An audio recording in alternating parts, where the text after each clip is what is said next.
Bienvenidos. Hoy vamos a meternos de lleno en un tema, bueno, gigantesco. La gobernanza de las aguas internacionales. Pensemos que son 2/3 del océano, fuera de cualquier frontera. ¿Qué pasa ahí? ¿Quién manda? Exacto. Es una extensión enorme. Y justamente, las fuentes que tenemos hoy se enfocan en un acuerdo que intenta responder a eso, el BBNJ. Seguro que a muchos les suene como el Tratado de Alta Mar. El Tratado de Alta Mar, efectivamente. Vamos a analizar a fondo de dónde viene, qué busca y, sobre todo, por qué es tan importante ahora mismo. Esa es un poco la misión de hoy.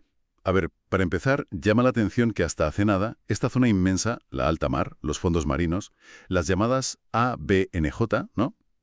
Sí, áreas fuera de la jurisdicción nacional. Pues eso, que no tuvieran un marco legal completo bajo la Convención del Mar, la UNCLOS.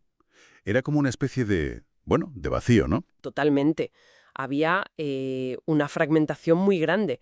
Teníamos acuerdos, sí, pero por zonas geográficas o por sectores, por ejemplo, para la pesca, Claro. pero nada que lo cubriera todo ni todas las actividades. Y mientras tanto, pues amenazas como la sobrepesca, la contaminación, el cambio climático, incluso la minería submarina, iban a más. Así que sí, era un vacío un poco peligroso. Y el BBNJ lo que intenta es, pues, coser todo eso, coordinar la conservación y el uso sostenible. Y costó lo suyo, ¿eh? Me decías antes, casi 20 años de negociaciones. Uf, sí, sí.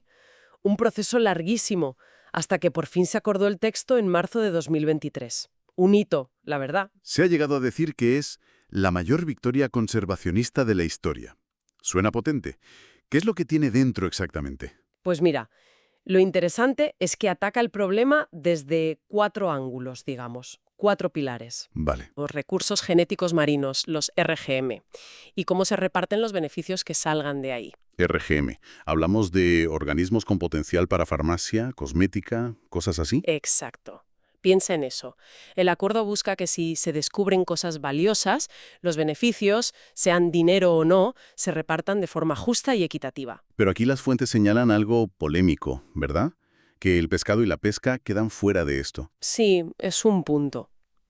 Complejo. Se excluyen explícitamente. El argumento es que la pesca ya tiene sus propias regulaciones, pero sí, fue un debate intenso. Para supervisar todo esto de los RGM se crea un comité específico. Entendido. Venga, segundo pilar. Este quizá es el más conocido. Las herramientas de gestión por zonas, incluyendo las áreas marinas protegidas, las AMS. Correcto. Esto es lo que permitiría crear grandes santuarios marinos en aguas internacionales. Es clave para esa meta del 30 por 30. Lo de proteger el 30% del océano para 2030. Esa misma.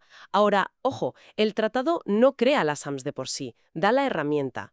Son los países los que tienen que proponerlas basándose en ciencia, con consultas, Ya. y las decisiones idealmente por consenso, si no por mayoría cualificada. Pero las fuentes también mencionan una cláusula de opt-out, o sea, que un país puede decir yo a esto no juego si objeta una AMP.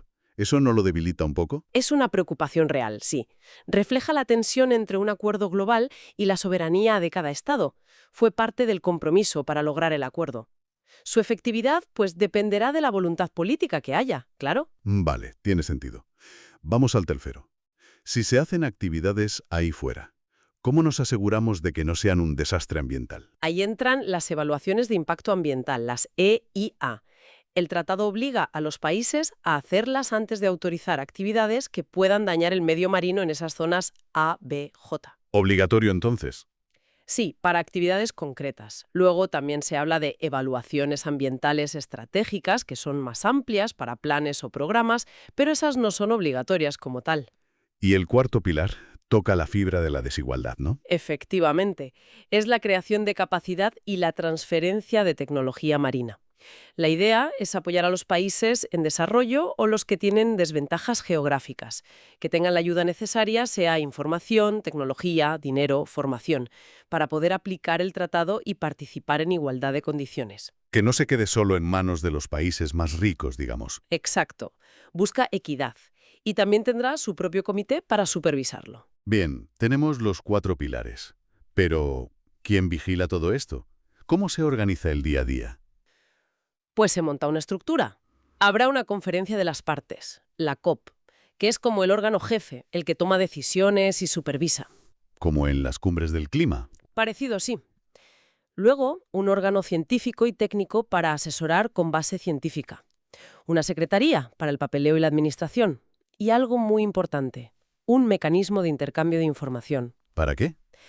Para que todo sea transparente, que la información fluya, que se pueda cooperar. Será de acceso abierto. Suena completo. Y para que todo esto arranque de verdad, ¿cómo va la cosa de las ratificaciones? Porque sin firmas no hay tratado. Pues se necesitan 60 ratificaciones para que entre en vigor. Palaos fue el primer país en ratificar. Ajá. Y mira, para junio de 2025 ya eran 19 países más los que se habían sumado.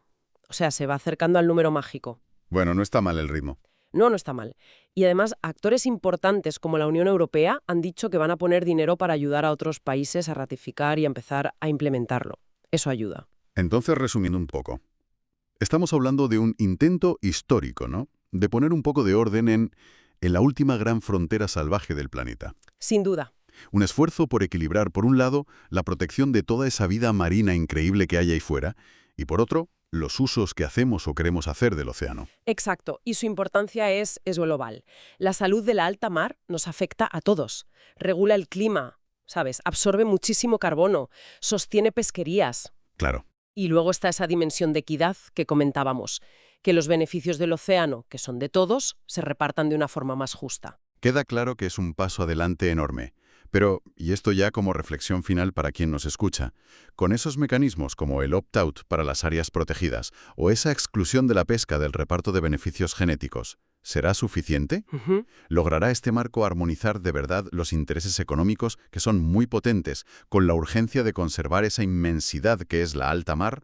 Es una pregunta que queda ahí, ¿no?, para seguir dándole vueltas. Desde luego. Es el gran desafío que tiene por delante.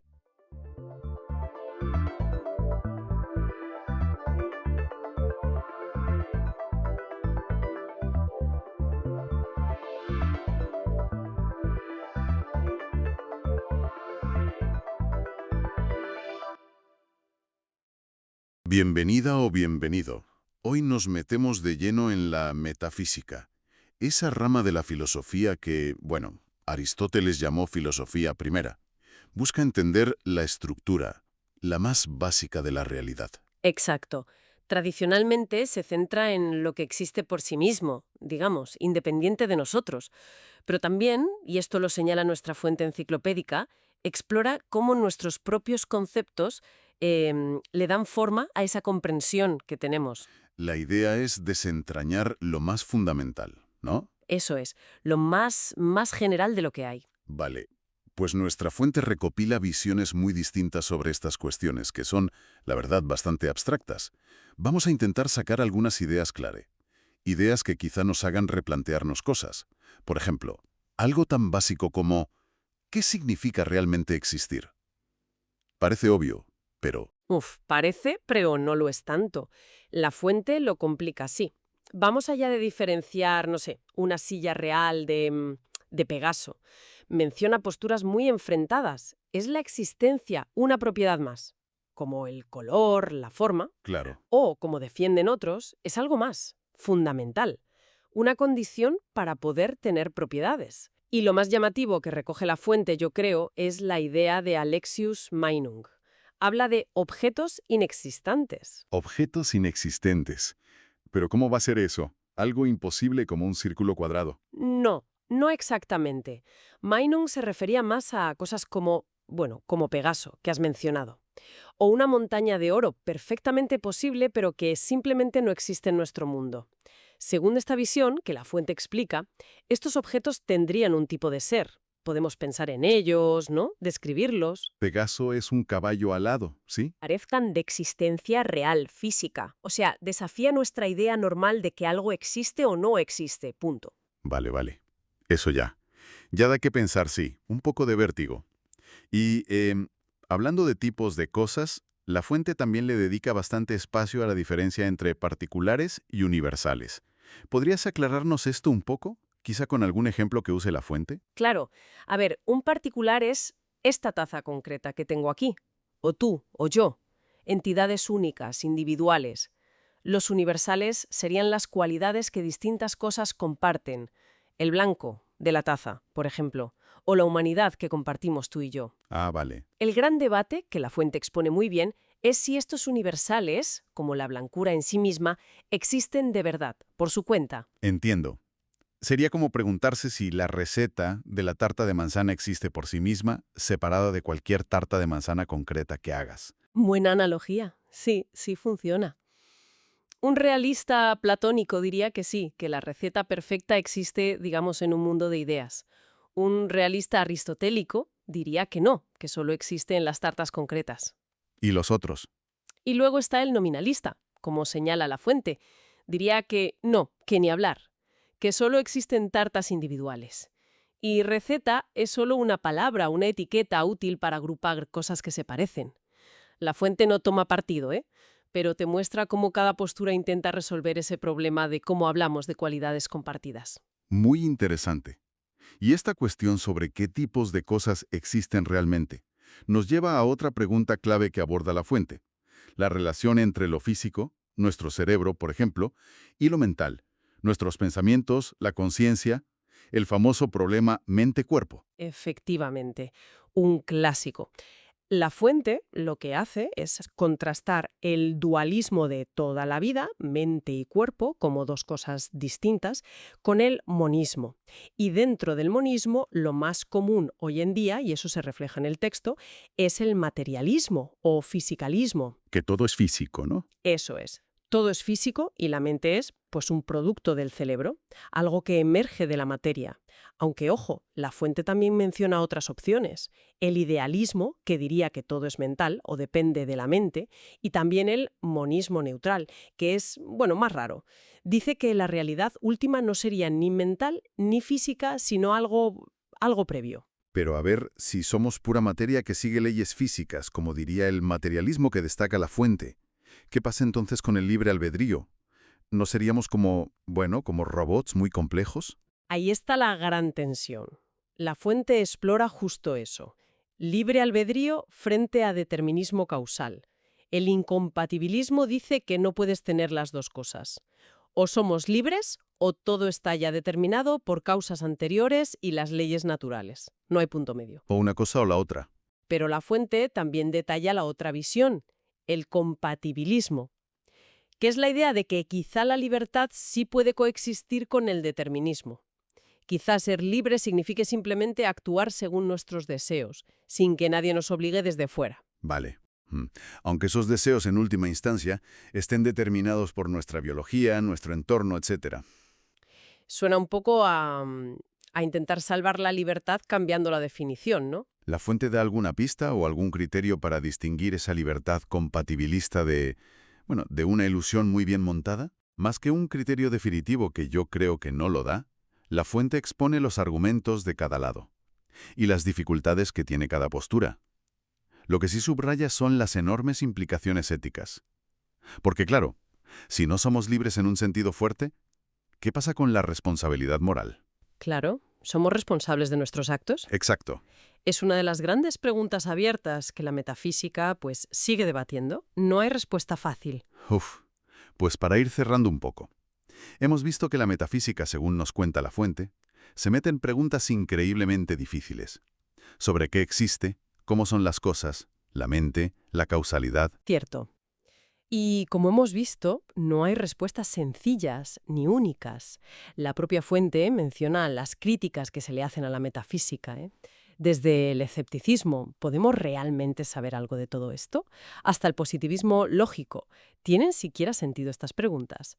O incluso la idea de que son solo disputas sobre palabras, meros debates verbales. El deflacionismo, creo que lo llama. Sí, pero a pesar de todo, estas preguntas sobre la estructura última de la realidad, pues siguen ahí, persisten, se resisten a ser ignoradas. ¿O somos más bien como un proceso que se extiende en el tiempo, una entidad cuatridimensional? Si pensamos en esto aplicado a nosotros mismos, ¿cómo influye nuestra idea intuitiva del tiempo y del cambio en cómo concebimos nuestra propia identidad? ¿Soy el mismo que ayer? ¿Y que hace 10 años? Ahí queda eso para darle una vuelta.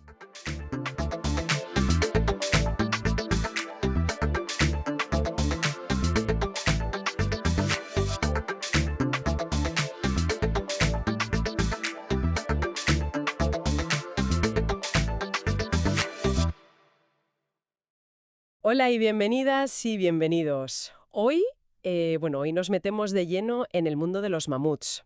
Tenemos como base un artículo muy completo sobre ellos, ¿no? Su historia, cómo evolucionaron y su desaparición. Vamos a intentar sacar lo más fascinante. Eso es. A ver, ¿qué descubrimos de estos gigantes de la edad de hielo? Pues para empezar por el principio. ¿Qué es exactamente un mamut? Sé que son del género Mammutus, claro, de la familia de los elefantes. Sí, eso es. Vivieron desde el Mioceno tardío, hace, más de 6 millones de años. Una barbaridad. 6 millones. Y los últimos de verdad, desaparecieron hace apenas 4.000 años. Es poquísimo tiempo, ¿eh? Poquísimo en escala geológica. Y un detalle importante, están más emparentados con los elefantes asiáticos de hoy que con los africanos. Ah, mira, eso es interesante. Sí, y su historia evolutiva, fíjate, empieza en África. Algo que choca un poco con la imagen que tenemos. Totalmente. África. Uno piensa en Siberia, en hielo. Pero no. El Mammutus subplanifrons, que es como el abuelo de todos, apareció allí hace unos 6 millones de años. Mm, exacto. Y desde ahí se dispersaron, hace como 3 millones de años, pues a Eurasia y luego a Norteamérica. Un viaje increíble. Una auténtica odisea global, sí señor. Oye, ¿y el nombre? Mamut. He leído que viene de lenguas de Siberia. Algo como cuerno de tierra, ¿puede ser? Por los colmillos que encontraban. Pues sí, esa es una de las teorías más aceptadas. Man-ong, o algo parecido. Y lo de Thomas Jefferson es curioso también. Lo del queso. Sí, que le regalaron un queso enorme y a raíz de eso ayudó a que mamut se usara como sinónimo de gigantesco. ¡Qué bueno! La palabra trascendió al animal. Totalmente. Y bueno, antes de que la ciencia los estudiara, los pueblos de Siberia ya tenían sus leyendas. Fue George Cuvier, ya a finales del 18, Ajá, quien dijo, ojo, que esto es una especie extinta. Y eso, en su época, era una idea, bueno, bastante radical. claro. Rompía con la idea de una creación perfecta e inmutable. Exacto. Bueno, pues entremos en harina. La evolución. Porque no todos eran iguales, ¿verdad? Había mucha variedad. Muchísima. Y parece que la clave para diferenciar las especies está en los dientes. Curioso, ¿eh? Pues sí, sobre todo en las crestas de esmalte de los molares. Es fundamental. Las especies más primitivas tenían poquitas crestas. ¿Adaptadas a qué? A ramonear, a comer hojas, brotes tiernos, pero con el tiempo, las especies posteriores desarrollaron muchas más. Mm, Romanos ya tenía 8 o 10. ya. Pero es que el mamut lanudo, el M. primigenius, llegó a tener entre 20 y 28.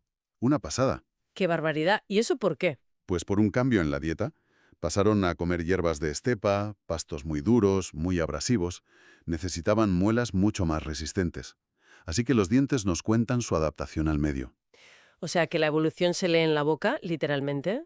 Y otra cosa, no todos eran gigantes peludos como en las pelis, ¿no? Para nada.